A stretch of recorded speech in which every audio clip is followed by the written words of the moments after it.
반갑습니다. 시민과 함께하는 구리시의 의장 권봉수입니다. 아마도 오늘 지금 저 시청 대강당에서 같은 시간에 그 경기 북부특별자치도 분도와 관련해서 지금 경기도 차원에서 행사를 진행하고 있습니다.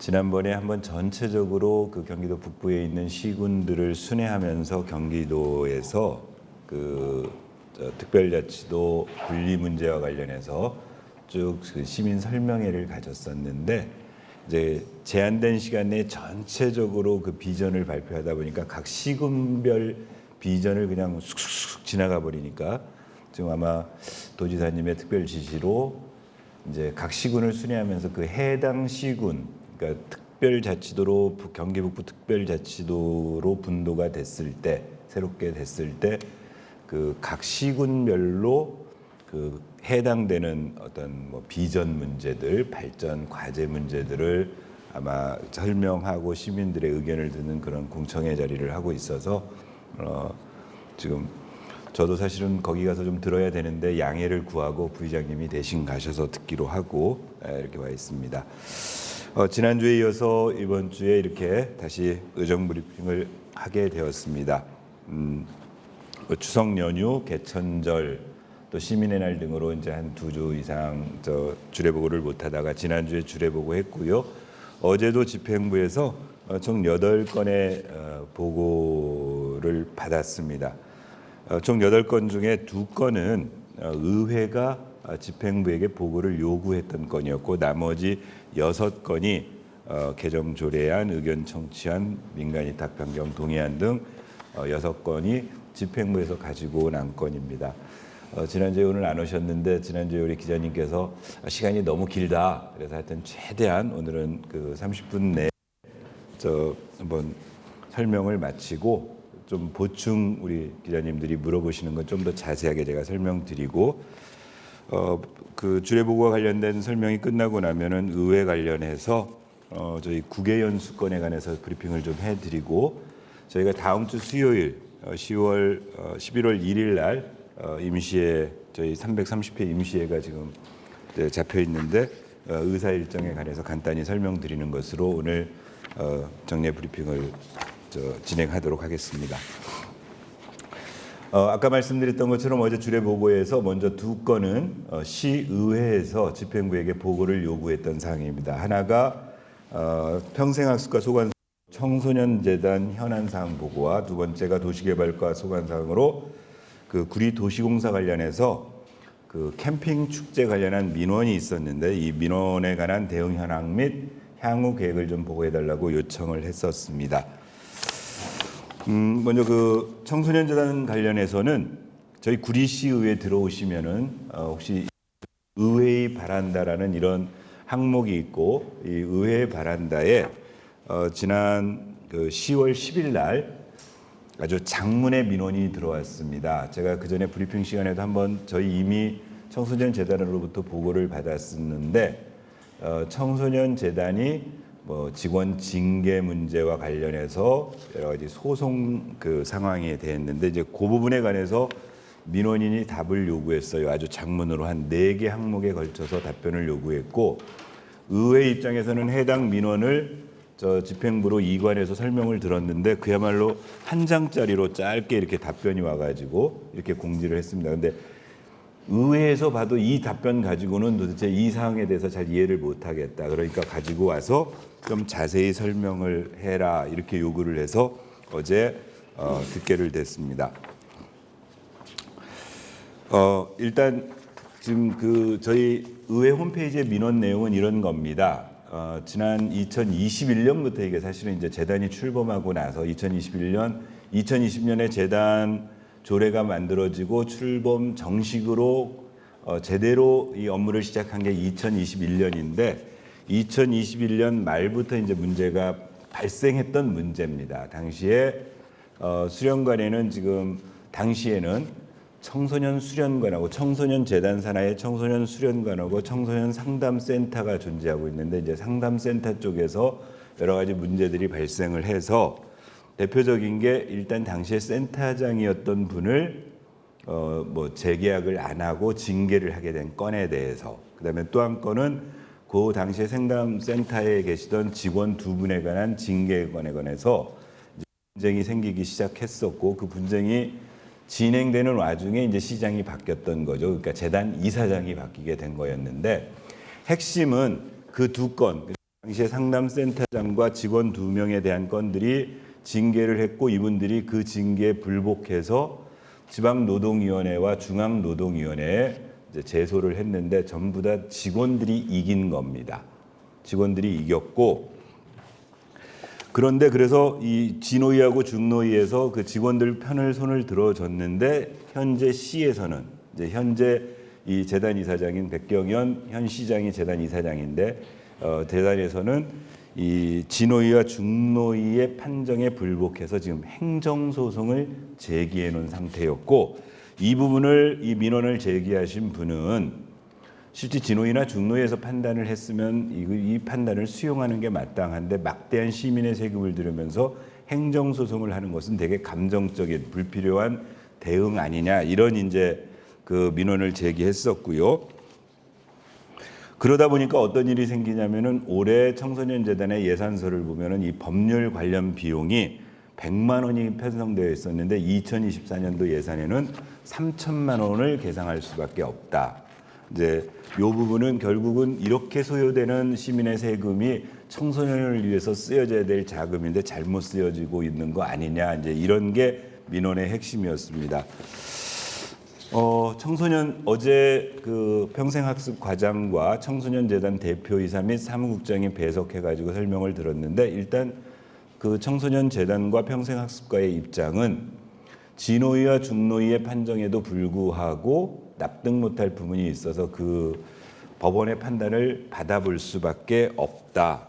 그래서 현재 행정소송을 제기한 거고 그대로 수용하겠다. 계속 소송을 진행하겠다라는 입장을 재확인했습니다. 하여튼 의회에서는 참으로 불행한 사태다. 그리고 기본적으로 이런 노동위원회의 판결 과정을 전체한 이유에 대해서 좀 심사숙고해서 지금이라도 그걸 수용하는 쪽으로 갔으면 좋겠다라는 그런 권고를 드렸지만 뭐 별 적이 없습니다. 여기에 어제 진행 상황을 설명 듣다 보니까 아까 제가 말씀드린 대로, 그러니까 전임 시장, 전임 이사장 시절에 상담센터장하고 상담센터의 직원 2명에 대한 징계건, 그다음에 부당 해고건, 이것들이 걸려 있고, 또 하나가 이제 추가적으로 요 청소년 재단 관련해서 징계 문제가 또 하나 발생을 했습니다. 그러니까 시장이 바뀌고 재단 이사장이 바뀌고 2022년, 그러니까 2022년 7월에 재단 이사장이 바뀐 거죠. 현 백경현 시장으로 재단 이사장이 바뀌었는데, 그해 말에 2022년 12월에서부터 2003년 1월 달에 구리시에 특정 감사를 했고, 이때 그 전에 채용됐던 수련관장의 채용 자격에 문제가 있다라는 지적을 받게 됐고, 그걸 시정 요구하니까 재단 인사위원회에서 청소년 수련관장을 직권 면직 의결했는데, 이 또한 해당되는 당시 수련관장이 불복하고 지방노동위원회에 구제 신청을 요청을 했었고, 그게 진행 중이었는데, 어제 보고받는 와중에 지난주에 진노위의 결정이 내렸는데 수련관장이 이긴 걸로, 그러니까 청소년 재단의 수련관장 직권 면직이 부당한 것으로, 그래서 원직 복직을 구제한 걸로 지금 이게 또 하나 이제 건수가 생긴 겁니다. 그래서 어제 이건 어떡할 건데 그랬더니 이 또한 중노위에 항소하고, 중노위가 아니면은 또 행정소송 할 거냐, 이제 이렇게 물어봤었고요. 어제 다수 의원님들은 이렇게 소모적으로 하지 마라. 실제로 지금 그 청소년 수련관장 같은 경우에는 임기가 내년 1월까지인가로 되어 있는데, 지금이라도 진노위에서 결정되어졌다면 그걸 수용해서 복직시키고 내년 1월에 임기가 만료되면 재임용을 안 하는 그런 방식으로 하는 것도 충분히 가능한데, 왜 불필요한 이런 법률적 과정을 자꾸 거치느냐 하는 질책들이 있었습니다. 이 민원상의 이제 두 번째 문제는 뭐가 있었냐면요. 현재 이 청소년 수련관은 또 더군다나 얼마 전에 지난번에 브리핑해드린 대로 기존의 수련관에는 재단에는 청소년 재단에는 재단 이사장이 시장이고 그 밑에 대표이사가 있고 대표이사 밑에 사무국, 그다음에 수련관, 그리고 청소년 상담센터, 그리고 최근에 이제 문을 열 청소년 문화의 집이 있어서 이렇게 4개 기구가 그 대표이사 밑에 있는데, 아시다시피 지금 사무국장은 있지만 청소년 상담센터장은 공석으로 되어 있고 수련관장도 공석으로 되어 있다 보니까 현재 대표이사가 거의 문서 결제를 직접, 그러니까 전결 규정을 전혀 무시하고 대표이사가 직접 결제를 하고 있다라는 게 민원 내용이었습니다. 어제 대표이사가 자리에 오셔서 실제로 그럴 수밖에 없는 상황이다. 그래서 이건 전결 규정을 무시하고 일상적으로 대표이사가 하려고 조직을 무시하는 게 아니고, 지금 아까 설명드렸던 것처럼 수련관장과 센터장이 공석인 상태에서는 어쩔 수 없는 일시적 상황으로 그렇게 하고 있다라고 어제 해명을 해 주셔서 향후에 제대로 조직이 정비되면 제대로 된 전결 규정 과정을 거쳤으면 좋겠다라는 권고를 드렸습니다. 이제 또 하나가, 혹시 여기 계신 언론인 중에 우리 청소년 그 재단이 위치한, 그러니까 지금 이 시설들이 위치한 청소년 수련관, 구리역 앞에 있는 수련관을 가보시면 아시겠지만 현재 그 수련관에는 시설들이 어떻게 돼 있냐면은 1층에 들어가시면 공연장이 있고 1층에는 청소년 수련관을 관장하는 사무실이 있습니다. 그리고 2층에는 재단의 사무국이 있고요. 그다음에 3층에는 청소년 상담센터가 위치해 있어서 거기에 센터들이 있는데, 지금 현재 수련관에서는 이 3개의 사무실을 통폐합해 가지고 한 사무 공간으로 이 재배치를 하려고 하고 있다. 요 민원인의 내용은 뭐냐면은 업무의 성격이 전혀 다른 이 3개의 기관을 한 공간 속에 집어넣는 것은 어떤 업무의 특성을 무시하는, 그래서 어떤 통제만을 강화하려는 거 아니냐라고 어제 얘기가 되어졌고, 이 부분에 대해서는 의원님들이 재단 그 대표이사께 이 민원인의 지적이 온당해 보인다, 각각의 특성을 살려서 제대로 이용하는 청소년들에게 가장 양질의 서비스가 제공될 수 있는 방향으로 그 시설 관리를 좀 해줬으면 좋겠다는 당부를 드렸습니다. 마지막으로 이 민원인이 제기한 4번째 문제가 뭐였냐면요, 공교롭게도 당시에 이 청소년 상담센터 문제가 야기된 초창기에 이 문제는 어떤 민원이 생겨서 감사 담당관실에서 감사를 해가지고 그 조치 결과로 시작된 일이었는데, 당시에 감사를 담당했던 직원이 현재 청소년 수련관 업무를 담당하고 있는 평생학습과의 팀장으로 근무하고 있습니다. 그러다 보니까 그 어떤 그 감사 대상자들과의 계속 관계가 연결되어 있어서 그 부분에 대한 불만이 있었는데, 이제 시의 답변은 뭐 이건 그런 건 무시하고 하여튼 제대로 그 지도 감독을 철저히 하겠다고 했고, 의장으로서 어제 그 보고를 주재하면서 그 배석하신 국장께 그런 당부는 드렸습니다. 괜한 오해의 소지가 있는 이런 부분은 빨리 인사권자가 해소될 수 있도록 참모로서 조언을 좀 드려달라라고 어제 말씀을 드렸습니다. 두 번째 그 보고사항은 뭐였냐면요, 구리 도시공사 관련해서는 아마 요 어제자 모 신문에도 이게 나왔는데, 구리시에서 보도자료든 캠핑 페스티벌을 합니다. 이번 주 토요일부터 저 우리 소각장 옆에 있는 캠핑장, 토평 가족 캠핑장에서 토요일과 일요일 양일간 구리 캠핑 페스타라는 행사를 하는데, 이 행사 준비와 관련해서 어떤 민원인이 도시공사, 이 행사를 주관하고 있는 도시공사에서 초창기에는 자기네 아이디어를 싹 가져다가 쓰고 그 다음에 계약을 안 하고 뭐 내팽개치고 있다는 민원이었습니다. 그래서 어제 그 도시개발과장하고 도시공사의 담당 부장이 오셔가지고 과정을 쭉 설명드렸고, 의원님들께 뭐랄까요, 조금 이제 입장 차에서 오는 부분은 있지만 너무 그 민원인 입장에서 뭐 과도한 요구라든가 이런 것들에 대해서 했던 거고, 충분히 해당 도시공사 자체 시스템에서 그 청렴 감사팀인가요? 어제 뭐 팀 이름이 내부적으로 있는데 예, 윤리감사팀, 내부의 윤리감사팀이라고 해서 있던 내부 조직의 윤리성을 검증하는 팀에서 해당 민원인과 통화도 하고 담당자하고도 쭉 해서 과정을 해서 그래서 크게 뭐 문제될 일은 아니고 원만하게 잘 해결하겠다라는 그런 답변을 들었습니다. 다음에 이제 수도과에서 수도급세 조례하고 하수과에서 하수도 사용 조례 개정안이 들어왔었는데요. 수도과의 급수 조례와 관련해서는 뭐 큰 사항은 없었고 뭐 좀 조문의 해석이 애매한 측면을 고치는 정도였습니다.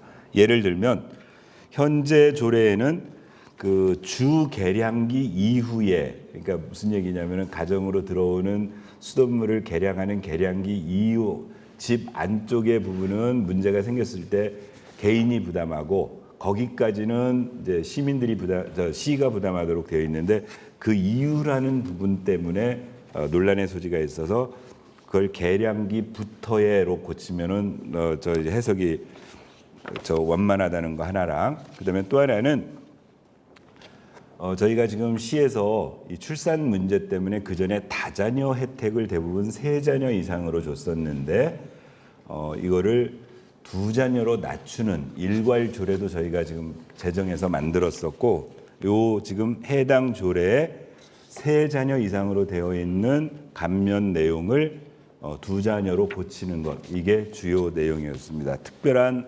의원님들의 지적은 없었습니다.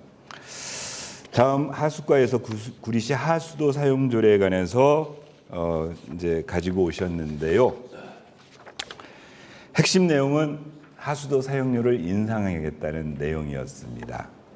시가 가지고 온 하수도를 내년부터 2027년까지 매년 한 해에 6.85%씩 인상을 하겠다.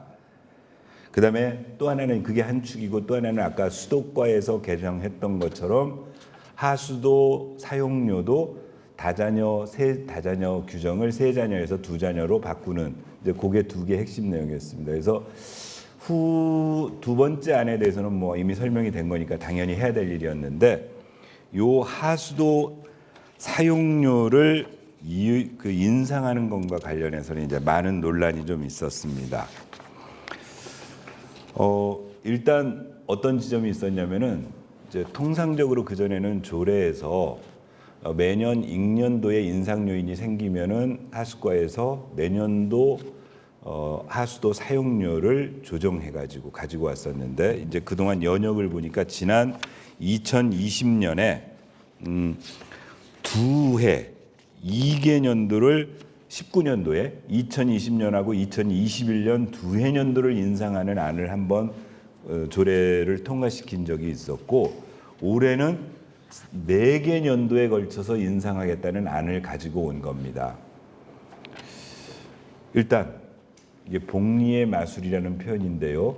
연간 6.8%씩 4년을 올리면 4년 후에는 올해 대비 기준연도 대비 30% 이상의 인상이 되는 겁니다. 그래서 이제 어제 저희 의회에서 지적한 것은 일단 이거 뭐 눈 가리고 아웅하는 게 아니고 시민들한테 보도될 때는 그냥 6.8% 인상으로 보지만 실질적으로는 30% 이상을 올리는 것이다.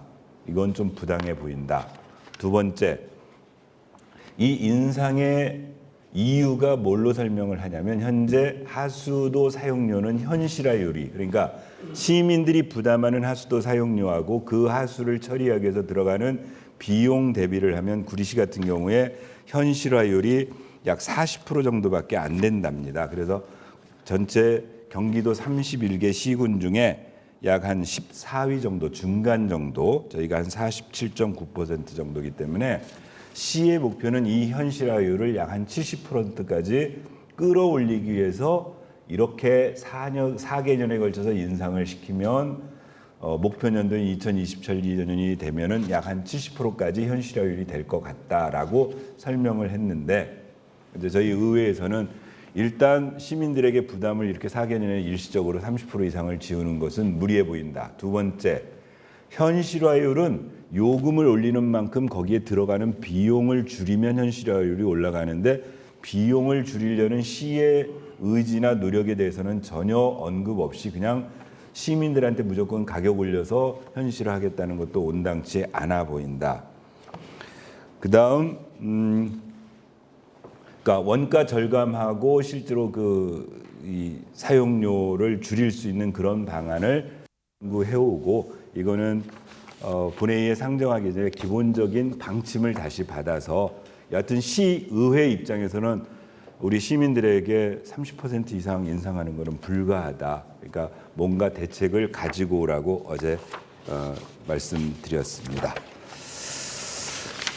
자, 그다음 우리 이제 도시계획과에서 두 건의 의견 청취안이 들어왔습니다. 두 건의 의견 청취안이 그 전에 참 저걸 먼저 해야 되겠군요. 총무과의 사무의 민간위탁 조례 일부 개정 조례안이 어제 설명을 했습니다. 지금 설명드리는 구리시 사무의 민간위탁 조례는 시가 공무원들이 해야 될 일을 민간 쪽으로 위탁할 때는 이 조례에 의거해서 시의회의 동의를 미리 받도록 규정되어 있는 안입니다. 그런데 이제 이 조례는 우리 구리시가 다른 시군에 비해서 약간 좀 강화돼서 의회의 권한을 좀 더 이렇게 확대시킨 폭이 있습니다. 지난 8대 의회 시절에 집행부하고 의회가 민간위탁 또는 관리대행 동의안을 받느냐 안 받느냐 문제를 가지고 약간의 좀 논란이 있었고 그 와중에 의원 발의로 전체적인 기준을 좀 상향해 놨습니다. 그래서 어제 설명에 의하면 구리시에서 연간 민간위탁 동의를 받는 게 한 97건, 100건 가까이의 민간위탁 동의를 받아야 되는데 현행 조례대로 하다 보니까 공무원들이 이 민간위탁 동의를 받기 위한 행정력 소모가 되게 많다. 그래서 그 기준을 좀 완화했으면 좋겠다는 게 이 개정안의 취지였습니다. 사실은 우리 의회 양경애 부의장하고 김한슬 의원께서도 그런 필요성을 느껴서 처음에 의원 발의로 좀 준비를 했었는데 이 조례는 의원 발의로 지난 8대 의회에서 의회의 통제권을 강화했던 조례를 의원 발의 조례로 완화시키자고 하는 건 자기 모습. 그러니까 실제로 이 조례를 운영하고 있는 집행부 입장에서 개정의 필요성을 충분히 설명하고 실제로 행정에 도움되는 방향으로 개정안을 준비하라고 했었고 어제 가지고 왔었는데요. 이제 핵심 내용은 그 조례 이 민간위탁을 받지 않아도 되는 조항들을 쭉 각 호별로 신설해 놓은 겁니다. 6개 항목에 있어서 뭐 단순 행정 사무라든가 위탁 기간이 1년 이하인 사무라든가 그다음에 연간 위탁 금액이 1억 원 이하라든가 또는 상급 기관의 운영 지침에 의해서 수탁 기관이 미리 지정되어 있다든가 그다음에 사업비 전역이 국가 및 도의 보조를 받는 일 그다음에 긴급할 필요성이 있는 등 해가지고 6개 항목에서 받지 않도록 하는 그런 내용으로 가지고 왔었습니다. 일단 동의 이걸 그러니까 효율성을 높이기 위해서 축소하려는 부분에 대해서는 의회도 일정한 필요성을 느낀다에는 동의가 됐었고 다만 아까 총량으로 한 97건 되는 그 민간위탁 사무 중에 이렇게 조례를 고쳤을 때 해당되는 사무라든가 이런 것들을 일목요연하게 볼 수 있는 자료를 좀 준비해라. 그래야 의회가 판단할 수 있다. 이제 설명을 드려서 그건 추후에 자료 제출 받기로 했고요. 그 다음에 뭐가 하나가 있었냐면은 현재는 민간위탁 동의안을 1차 받았다가 중간에 주요한 사항이 변경되는 경우가 있습니다. 위탁 사무의 내용이라든가 그 다음에 중요한 내용의 변경이나 위탁 기간의 연장 또는 단축 등을 하는 경우에는 다시 민간위탁 변경 동의안을 받도록 이 조례에 규정되어 있는데 이제 여기에 주요한 내용 중에 하나가 뭐냐가 아까 사업비가 늘어나는 경우입니다. 현재는 10% 늘어나면 받도록 되어 있는데 이 부분을 30%로 상향하겠다. 이게 조례 개정의 내용이었고요. 의원님들이 지적한 것 중에 하나는 그러니까 퍼센트로만 보면은 10%, 30%인데 중요한 건 그게 아니고 사업의 규모다. 예를 들면 1억짜리 위탁 업무가 중간에 사업량이 늘어서 1억 1천만 원으로 늘었는데 현재는 그걸 받아야 되는데 이 1천만 원 늘어난 걸 가지고 또 다시 민간위탁 변경 동의 절차를 쭉 거치는 게 비효율적이니까 없애갔다는 겁니다. 동의.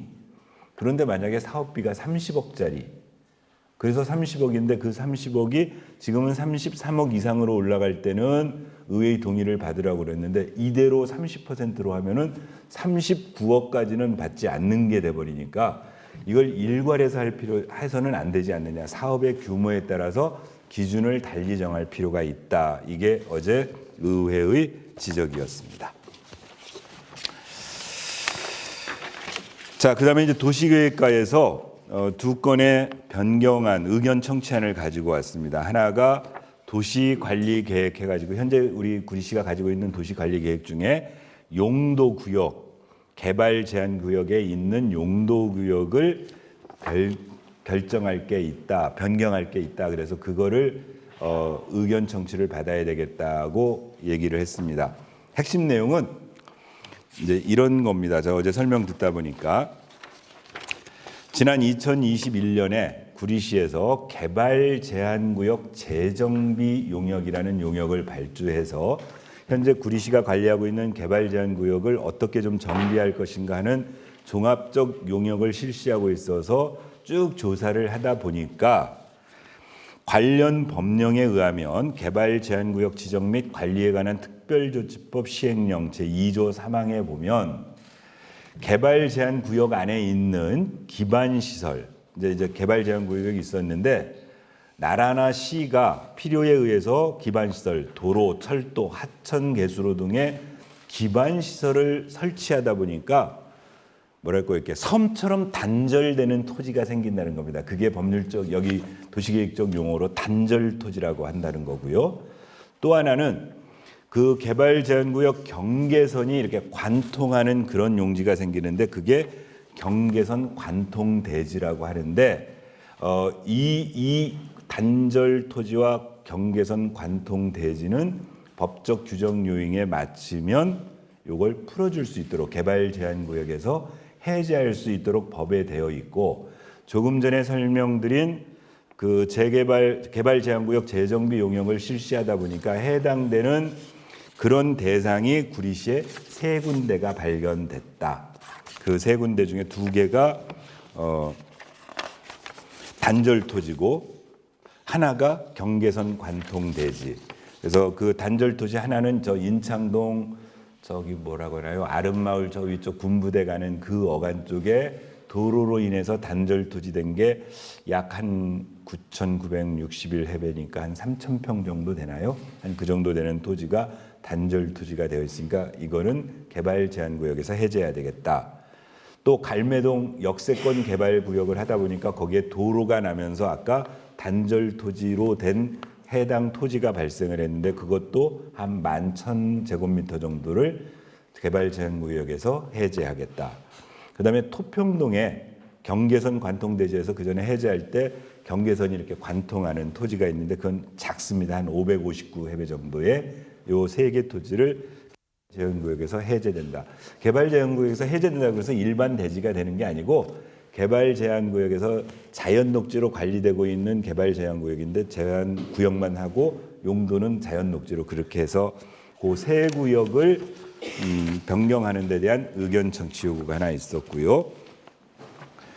또 하나는 도시관리계획 또 일부 변경 중에 하나가 여기에 보면은 도시계획시설로 공공청사 결정을 하기 위한 의견 청취가 있습니다. 이건 몇 번 설명드렸던 내용 중에 하나가 지난번 저희 공유재산관리계획에 인창동의 복합 커뮤니티 센터를 짓겠다고 했는데 그게 일단 공유재산관리계획에 반영됐고요. 그럼 이제 시 입장에서는 고 인창동 복합 커뮤니티 센터를 지어야 되는데 현재 그 지역이 그 대상하려는 지역이 저희 도시관리계획에 의하면 거기는 공원부지로 되어 있으니까 이 공원부지를 해제하고 거기를 공공청사부지로 결정을 하겠다. 그렇게 설명했습니다. 특별하게 이 부분에 대해서는 저 있고 다만 이제 그 갈매동 복합 커뮤니티 센터 관련해서는 일단 공원 이게 지금 이제 공원에서 해제되니까 그 공원에 관한 내용을 다시 한번 좀 설명을 요청했고, 또 하나는 해당 도시 북측변에 보면은 일부 중간 단계까지가 도시계획도로가 되어 있고 도시계획도로로 그어져 있는데 거기가 단절된 부분이 있으니까 그 해당 토지의 어떤 효용성을 위해서라도 거기에 도로 절단돼 있는 부분에 대한 도시계획 도로를 긋는 것도 한번 연구해봐라 정도의 조언이 있었습니다. 그리고 이제 마지막으로 우리 위생안전과에서 어린이 급식관리지원센터 민간위탁 변경 동의안이 들어왔습니다. 어린이 급식관리센터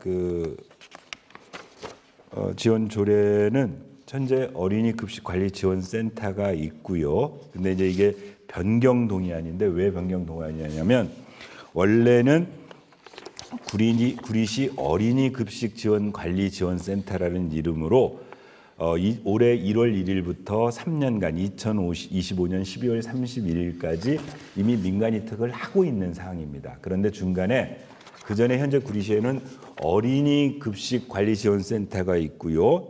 그다음에 사회복지 급식 관리 지원센터가 분리되어 가지고 어린이 급식 관리 지원센터는 어린이 관련 시설에 급식 지원을 해주는 것, 사회복지 급식 지원센터는 사회복지 업무에 관한 이렇게 이제 분리되어 있던 것을 얼마 전에 조례를 개정을 통해서 그 두 개를 하나로 합치고 어린이라는 이름을 떼고 구리시 급식관리지원센터로 명칭을 바꾸고 그 두 개를 통합하다 보니까 사업량도 바뀌고 사업비도 변경되고 그래서 아까 민간위탁 그 조례에 의거해서 변경된 내용을 변경 동의안을 받도록 되어 있는 내용입니다. 변경 내용은 아까 좀 전에 설명드린 것처럼 일단 이름 바뀝니다. 그러나 어린이에서 급식관리지원센터 이름으로 바뀌는 거고요. 그 다음에 두 개가 합쳐지니까 당초에 11명으로 되어 있던 인력이 13명으로 예산이 5억 2,500에서 6억 2,500으로 그다음에 사업 대상이 이렇게 바뀐다 내용이었습니다. 이상이 어제 보고 들은 8건 30분 내 얘기를 하겠는데 3분 초과됐네요. 예, 혹시 들으신 내용 중에 급하게 시간을 제가 좀 더 축소해서 하려다 보니까 좀 급하게 설명드렸는데 혹시라도 들으신 내용 중에 보충 설명이 필요한 부분은 기자님들께서 말씀해 주시면 좀 더 보충 구현하겠습니다.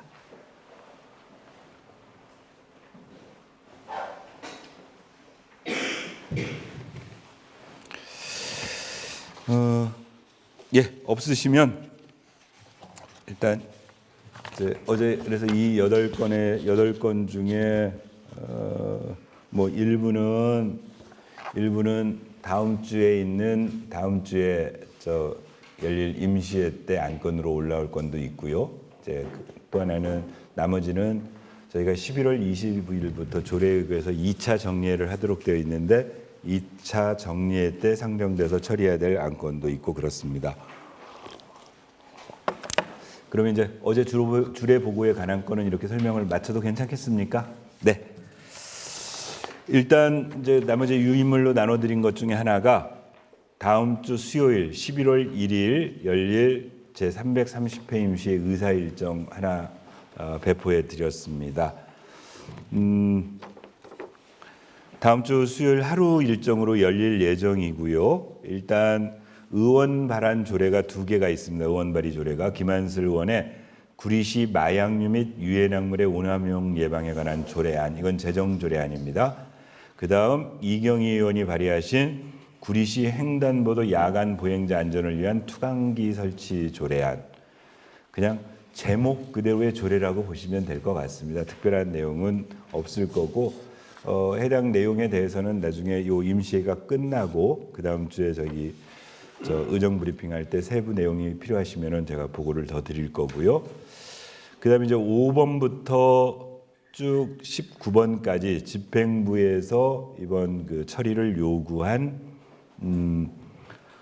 안건들을 처리할 텐데요. 대부분이 제가 주례 보고 때 집행부로부터 설명 들었고 브리핑 시간에 브리핑한 내용들입니다. 이제 아마 좀 주의 깊게 다음 주에 한번 취재해 주실 것은 집행부가 이렇게 설명을 해서 의회에서는 약간의 문제가 있다라고 저희가 지적을 한 부분을 제가 우리 언론인들께 말씀드렸고 시민들도 이해하고 있는데 그 부분을 집행부가 어떻게 해소해 가지고 안건으로 올라왔는지 이제 그 부분을 좀 주의 깊게 봐주시면 될 것 같습니다. 비근한 예로 지난주에 제가 맨 밑에 있는 17번하고 18번에 대해서 설명을 드렸습니다. 이게 지난주 주례보고에서 설명 들은 내용이었고 청소년 재단에 대한 출연 동의안과 문화재단에 대한 출연 동의안에 대해서 설명을 드렸었는데 예를 들면 문화재단에 대한 출연 동의안에 대해서는 그날 논란이 되게 많았고 핵심 내용이 뭐였냐면 출연 동의안을 보고받다 보니까 전년도 대비 3억쯤 예산이 줄었어요. 왜 줄었냐고 보니까 올해 보조 예산, 그러니까 뭐 공모 사업 이런 것들을 실제로 한 6억 정도의 실적이 있었는데 내년도 예산에는 아직 불확실하기 때문에 0으로 해놨다. 근데 예산서만 놓고 보면은 그러니까 결국 문화재단의 살림살이가 줄어든 걸로 돼 있는데 그런 예산 편성 없다. 그러니까 수정해라 그랬더니 중간에 그 부분을 이제 추정치로 잡아서 그래서 다음 주에 본회의에 우리 임시회 때 상정될 안건에는 수정한 내용으로 해서 제대로 출연 동의안을 올리겠다라고 사전 보고를 받은 바 있고요. 이제 등등으로 몇 가지 그 주례 보고 사항 때 했던 것들은 일부 수정하거나 보완해서 본회의에 상정한 내용들이 있습니다. 그래서 참고해서 관심 있게 좀 하나 봐주시면 좋겠고요. 그다음 이제 오늘 저 브리핑해드릴 내용이 또 문건 하나 복사해드린 게 저희 2023년 의회 공무국외연수 계획을 오늘 일단 개략적으로 좀 뭐 거의 확정 아닙니다. 일단 설명을 드리도록 하겠습니다. 제가 한 2번쯤 설명드렸던 것 같은데요. 저 의원들의 해외 연수와 관련해서는 늘 시민들이나 언론에서 무척 비판적 시각으로 보고 계시고 실제 비판받아 마땅한 측면이 있는 것도 또한 사실입니다. 그러니까 뭐 그 말 그대로 연수라는 것이 뭔가 우리보다 조금 그 벤치마킹하고 견문을 넓혀서 그게 의정에 반영되어져야 되는데 전체 일정을 살펴보다 보면 대부분 관광성이거나 또 지나치게 일정 자체가 뭐 비효율적으로 잡혀 있다거나 비용이 과다하게 계산되어서 뭐 호화성으로 보인다거나 등등의 여러 가지 언론들의 비판이 존재했던 것도 사실입니다. 저희 지난번에 설명드렸던 것처럼 저희 구리시의회 같은 경우에는 작년도 2022년도에 원래 이제 당초 본 예산에 국외연수 예산은 편성을 해 놓습니다. 이거는 행안부에서 이 예산의 상한선을 딱 캡을 씌우기 때문에 뭐 많이 세울 수도 없고 그 규정대로 세워져 있는데 전반부에는 코로나하고 또 선거가 낀 해기 때문에 8대 의회에서 집행을 못했고요.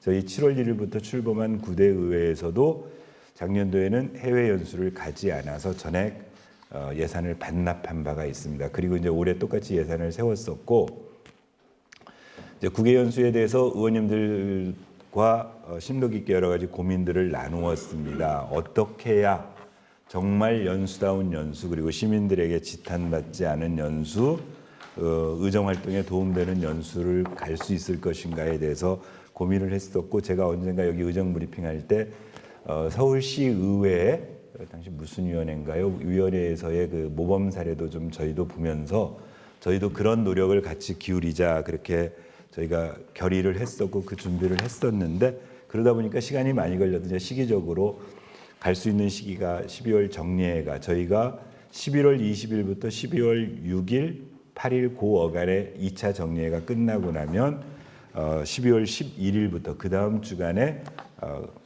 연수를 가는 것으로 하자.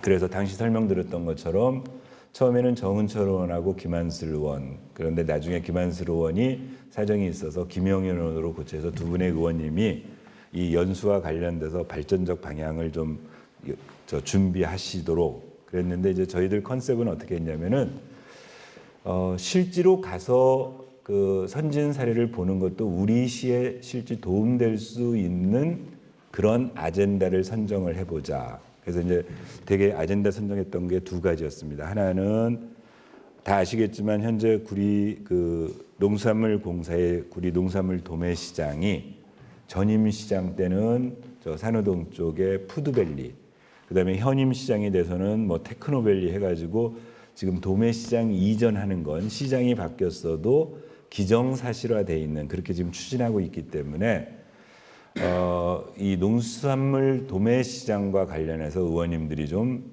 벤치마킹 할 수 있는 프로그램들로 선정을 하자 하는 의견이 하나가 있었고요. 또 하나는 우리 구리시의 현안 중에 하나가 예를 들면 한강변 개발 사업이 있고 산호동 개발 사업이 있고 랜드마크 부지라든가 아이타워 부지라든가 어떤 도시개발 사업 문제가 있어서 그 도시개발 사업을 볼 수 있는 그런 아젠다 두 개의 아젠다를 놓고 했는데 일단 올해는 거리상의 문제 이런 것들 때문에 일단 농수산물 도매 시장과 관련해서 우리가 볼 수 있는 것들을 선택을 하자 해서 아젠다 채택이 그렇게 해서 됐고요.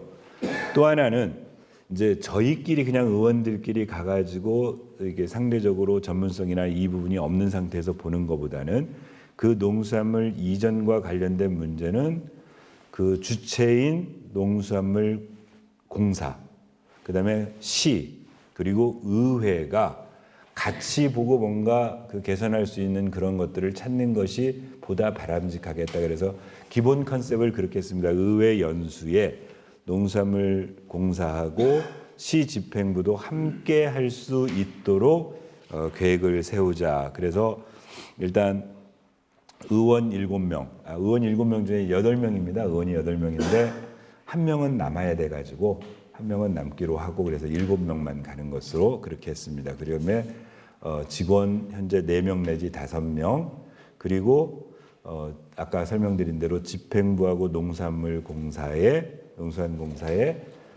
관련 업무 직원들하고 같이 이제 그렇게 일단 계획을 세웠고요. 그래서 이제 그 이런 업무를 전문으로 하는 기업을 통해서 저희들이 방문할 수 있는 기관 선정을 지금 마쳤습니다. 거기 일정 표상에 보면은 대만 타이페이 그래서 가는 국은 2개입니다. 대만하고 중국 상해를 2개 도시를 가게 되는데 가서 볼 수 있는 게 대만 타이페이에 있는 무역센터 유통시설, 재래시장, 제2농산물 도매시장, 그다음에 관계자하고의 면담, 그다음에 비파 농산물 도매시장, 그다음에 상해에서는 남경로 일원의 유통구조, 상해 농수산물 도매시장, 대형 유통마켓, 그다음에 상해 서교 국제 농산물 유통시장. 그래서 그 농산물 시장과 관련된 부분을 집중적으로 볼 수 있도록 그렇게 했습니다. 그리고 현재 그 농산물 공사에서는 해당 처장님하고 이전 팀장이 같이 동행을 하기로 인원이 확정됐고요. 집행부에는 엊그제 공문을 보냈습니다. 이 계획을 세웠고 이런 구조니까 집행부에서 동행할 수 있는 담당 공무원 선정을 통해서 의회로 통보해달라고 요청했고 아직 정식 공문은 받지 못했는데 시장님의 뭐 결심이 서서 해당 공무원들 3명을 같이 동행해서 그러면 저희 의회 내에서 한 의원하고 직원 한 12명, 농산물공사에서 2분, 집행부에서 한 3분 하면은 한 16, 7명 정도의 국외 연수를 그렇게 하도록 일단 계획이 세웠습니다. 시민들이나 언론들에서 주시하는 것처럼 관광성이지 않게 그리고 가서 그냥 베끼는 것이 아니고 그 국외 연수에 참석한 모든 의원들이 심도 깊게 일단 볼 수 있도록 사전 준비 또는 거기에서의 일정에 관한 여러 가지 보고 사항들도 저희가 충실하게 준비해서 아주 효율적 국외 연수가 될 수 있도록 그렇게 할 거고요. 그다음에 그래서 예산도 지금 실제로는 그 국외 연수 예산으로서 행안부에서 세운 기준치로 되면은 저희 의회 같은 경우에 한 4천만 원 정도가 저 예산 서 있는데 저희는 한 2,500 정도 선이면은 요 연수는 진행할 것 같다. 지금 사무과에서 그런 기조하에 준비하고 있습니다. 혹시라도 우리 뭐 언론인들이나 나중에 이 보도를 통해 본 시민들이 이 연수가 보다 밀도 있고 현실감 있게 될 수 있도록 저희가 가서 좀 더 살펴봐야 될 그런 그 공간이나 그런 시스템들이 있어서 조언해 주시면 저희들 일정에 얼마든지 삽입해서 더 추가적으로 그렇게 할 수 있도록 하겠습니다. 그래서 오늘 이상으로 이제 2개를 마치고요.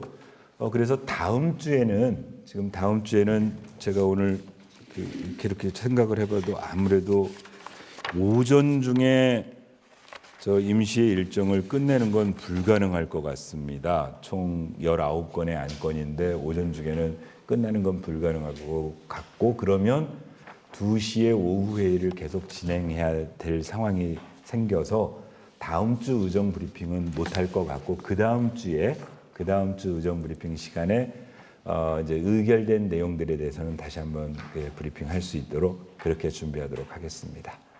이상입니다. 당연히 그렇게 하겠습니다.